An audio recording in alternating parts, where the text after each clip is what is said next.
આવે ગાવતા ચાલ્યા આવે ગાવતા આવે વાલો હસતા ને રમતા ગોવાળોના સાતમાં આવે વાલો હસતા ને રમતા રે ગોવાળોના સાતમાં ગોવાળોના સાતમાં ગોવાળોના સાતમાં ગોવાળોના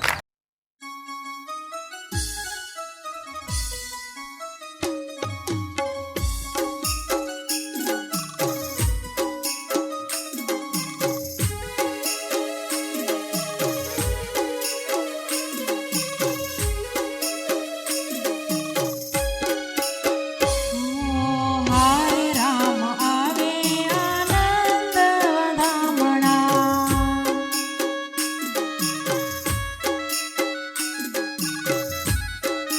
હારે રામ આવે આનંદ વધામણા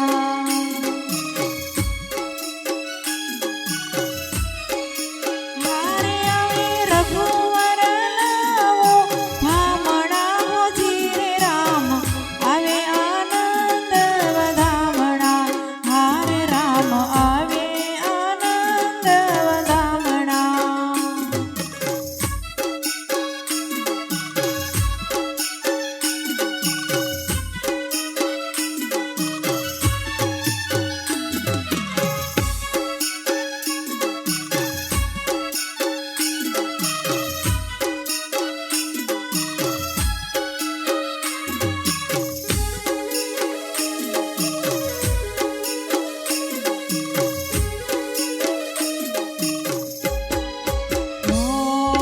હારે સખી વાટ વણાવી વેરો ફૂલડા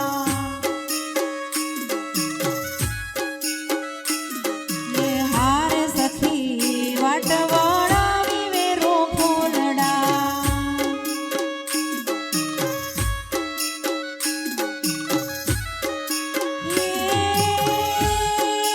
હારે આજ રામજી પધારે છે પાવણા હોજી રે રામ આવે આનંદ વધામણા હારે રામ આવે આનંદ વધામણા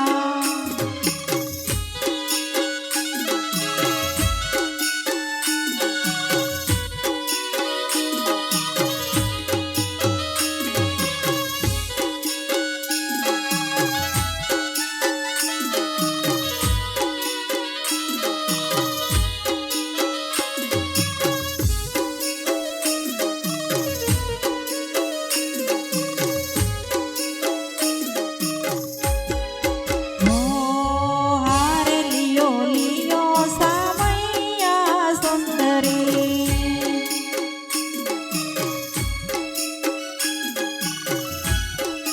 હારે લિયો લિયો સામૈયા સુંદરી હારે આવે અલબેલો હે આવે અલબેલો આવે છે આમણા હોજી રે રામ આવે આનંદ વધામણા હારે રામ આવે આનંદ વધામણા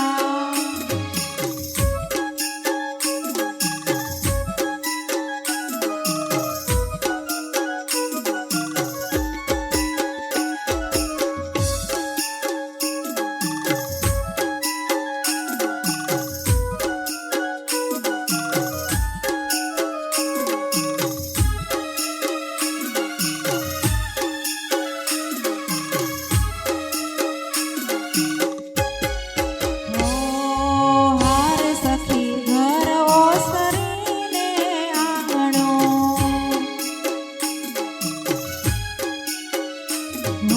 હારે સખી ઘર ઓસરીને આંગણો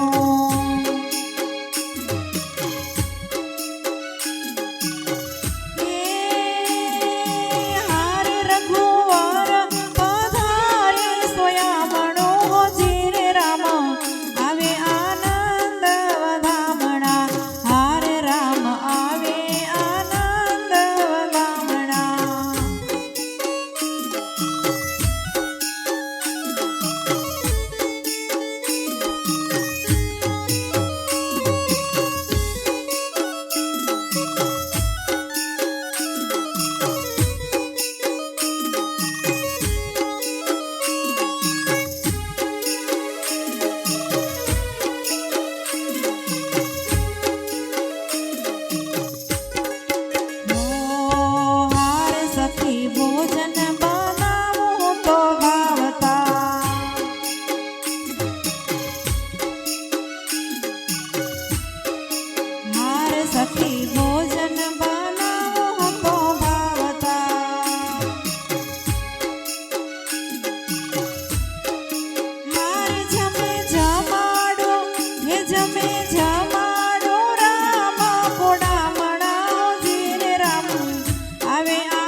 રાજ્યના મેલકોટા શહેરની અંદર દર્શન કરવા માટે આવ્યા છીએ.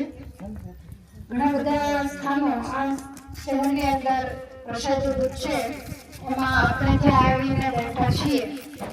તો યદુગીરી પર્વતમાળાની આ પવિત્ર તળેટી છે અને ભગવાન રઘુનાથજી જ્યારે વન વિચરણ માટે નીકળ્યા ત્યારે આ જંગલની અંદર આવેલા. અને આમ પણ તમે જુઓ તો આ સ્થાનમાં વરસાદ ખૂબ જ ઓછો પડે. પર્વતીય પ્રાંત છે, જ્યારે વરસાદ હોય ત્યારે આપણે જ્યાં ઊભા છીએ બેઠા છીએ ત્યાં બધે જ પાણી હોય. પણ હમણાંથી વરસાદ ઓછો છે એટલે ખાસ આમાં પાણી દેખાતું નથી. તો ભગવાન જ્યારે વન વિચરણમાં નીકળ્યા ત્યારે આ સ્થાનની અંદર ફરતા ઉનાળાનો સમય અને સીતાજીને બહુ તરસ લાગી. એટલે એમણે ભગવાનને કહ્યું, એટલે ભગવાને લક્ષ્મણજીને આજ્ઞા કરી કે સીતા માટે પાણીની વ્યવસ્થા કરો. એટલે લક્ષ્મણજીએ એકની ચટ્ટાનથી એને બાણ માર્યા, પણ ચટ્ટાન તૂટી પણ પાણી ન નીકળ્યું. એટલે પછી ભગવાને સ્વયં સારંગ ઉપર બાણ ચડાવી અને આ ચટ્ટાનની અંદર બાણ મારતા આ ચટ્ટાન તૂટી અને એમાંથી સ્વયં ગંગાજી પ્રગટ થયા. 21 લાખ વર્ષના વાણા વાયા. આ ભૂગર્ભ આટલું પાણી તો કાયમને માટે હોય, ક્યારેય પૂરું પડતું નથી, ગમે એટલા દુષ્કાળ પડે હોય. આ ભગવાનનો પ્રગટ પરચો કહી શકાય. તો એ આ પવિત્ર ભગવાને બાણ મારીને ઉત્પન્ન કરેલા ગંગાજી છે, જેને ધનુષ્ય કોટી તરીકે ઓળખવામાં આવે છે. તો એ મેલકોટાનું પવિત્ર તીર્થ છે. ભગવાનના બાણથી નીકળેલું જે જળ ઘણા સમયથી ભરેલું છે એટલે આપણને થોડું ડોળો એવું દેખાય, તો એનો આપણે એના માથે ચડાવી અને પવિત્ર થયા. તો આ તીર્થનું નામ છે ધનુષ્ય કોટી. ખાલી યાત્રા કરવી, કોટામાં સુઈ રહેવું, રસ્તામાં આવતા શહેરને જાળવા જોવા, દુકાનના બોર્ડ વાંચવા એટલા માટે આપણે નીકળ્યા નથી. રસોઈ થાય એટલે જમી લેવું તો એના માટે નહીં, પણ જે સ્થાનની અંદર દર્શન કરીએ એને યાદ રાખવા. ઘરે જઈને કોઈ પૂછે અથવા તો તમે ઘરે જઈને બધા જ વિડીયો જોવાનો છો. અત્યારે જે વિડીયો ઉતરી રહ્યો છે તમને ઘરે દેખાવાનો છે. તો તમારા કુટુંબીઓ પૂછે, કારણ કે આ વખતનું વિડીયો શૂટિંગ એવું છે કે એમાં કીર્તન આવશે, હું કઈ બોલવાની નથી. એટલે તમારા ઘરના પૂછે કે આ કઈ જગ્યા હતી, તો તમારે જમીન કોતરવાના વારા ન આવે. એટલા માટે તમારે યાદ રાખવાના તીર્થનું નામ શું છે? ધનુષ્ય કોટી. અહીંયા ભગવાન રામે બાણ માર્યો અને પાણી નીકળેલું છે. એટલે ઘરે જઈને પાછું કહેવાનું, હીરો ભોગે જઈ આવ્યો ને ડેલે હાથ જઈ આવ્યો, 30,000 રૂપિયા વાપરી આવ્યો, એના માટે આ યાત્રા નથી. એટલે થોડુંક યાદ રાખવાનું, તમારી મસ્તીમાં રહેવાનું નહીં. ગમે ત્યારે સભા થાય ત્યારે આપણે જ્યાં જ્યાં દર્શન કર્યા નાસિકના બધા હું પૂછવાની છું. અને જો તમને યાદ હોય તો જ આગળ કહેવાનું છે. આપણે ખાઈને ફૂંદવા માટે અહીંયા નથી આવ્યા, કેટલા હેરાન થઈ, ગમે ત્યાં નવું પડતું હોય, ગમે ત્યાં ઉતારા કરવા પડતા હોય, શું કરવા આવ્યા છીએ આપણે? પવિત્ર તીર્થોના જ્યાં ભગવાનના પાવન પગલા પડ્યા છે એવા તીર્થોની અંદર જઈએ, એમાં આપણે રહીએ, ચાલીએ, બેસીએ, સ્નાન કરીએ તો આપણા તમામ પાપ છે એ બળી જાય અને જીવાત્મા પાવન થાય. તો એટલા માટે આ પાવનકારી યાત્રા છે. ભગવાન બધાના ઉપર ખૂબ રાજી રહે, બધાની તબિયત ખૂબ સારી રાખે એવી ભગવાનના ચરણમાં પ્રાર્થના. બોલો હરે કૃષ્ણ મહારાજની જય. આ પાદુકા છે ભગવાનની જો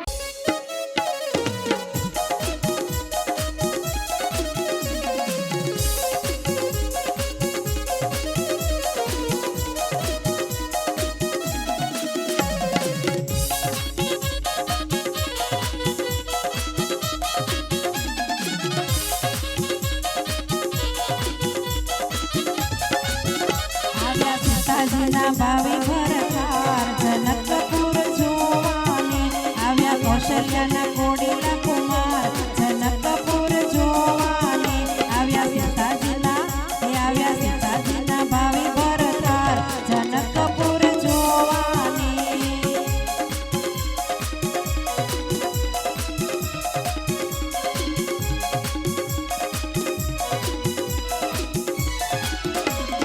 જન કરાય રૂડા મુરત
સીતાજીનું કરવાની કાજ સતી સીતાજીનું કરવાની કાજ ચલ્યા મોને સંગાથે મોરાર જનકપુર જોવાની ચલ્યા મોને સંગાથે મોરાર જનકપુર જોવાની આવ્યા સીતાજીના ભાવે ભરતાર જનકપુર જોવાની આવ્યા કૌશલ્યના ઘોડીલા કુમાર જનકપુર જોવાની